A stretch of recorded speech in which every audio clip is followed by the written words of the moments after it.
So, let's talk about something that feels like it's pulled straight from a sci-fi movie, but it's got some really serious real-world questions attached.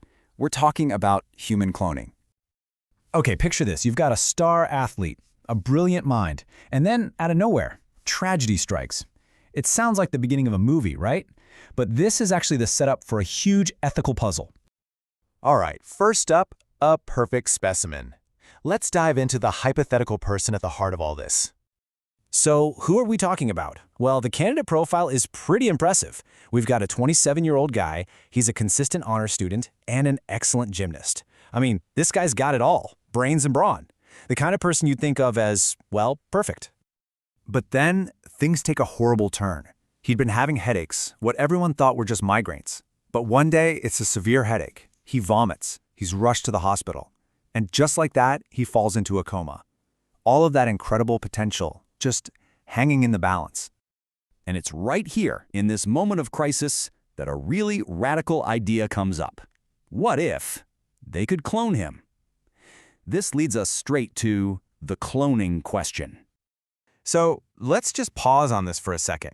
Let's try to put aside the huge moral and ethical debates for a minute and just think about it from a purely practical, how would this work standpoint. From a usefulness point of view, what do we even have to consider? Well, when you start looking at the practical side of things, it gets a bit dark. This idea of making a perfect copy, it's not as simple as it sounds. There's a hidden cost, and that brings us to the price of perfection. Okay, so here's how it would actually work. You don't just make one perfect clone. It's a bit like using a photocopier. You make a bunch of candidate clones, a bunch of extra copies, just to make sure you get at least one good one. It's a numbers game. And what happens to all those extra copies? Well, their fates are, to put it mildly, very different. On one hand, you have the selected clone. It gets to be brought to maturity to fulfill whatever purpose it was made for. But the unused ones, they could just be killed and thrown away, or used in experiments, or maybe frozen for later. It's incredibly cold, isn't it? Very utilitarian. So if we go down this road, where you can create beings and just treat them as disposable, where does that lead us as a society? Suddenly we're talking about scenarios that sound like they're from a dystopian story. A brave new world, maybe? For example, super warriors. Imagine a dictator creating an army of clones. They're engineered to be incredibly strong, but maybe not so smart, and they're highly programmable. The perfect obedient soldier. Or how about this? Specialized workers. Think of it from a business perspective. Why not create a whole class of people just to be a cheap source of labor, tailor-made for specific jobs? And then there's maybe the most chilling idea of all: living donors. Clones created just to be walking, breathing collections of spare parts. You need a heart? A kidney? Just order one up. No more waiting lists, no more organ rejection. Just made-to-order body parts. You see the common thread here, right? Every single one of these scenarios.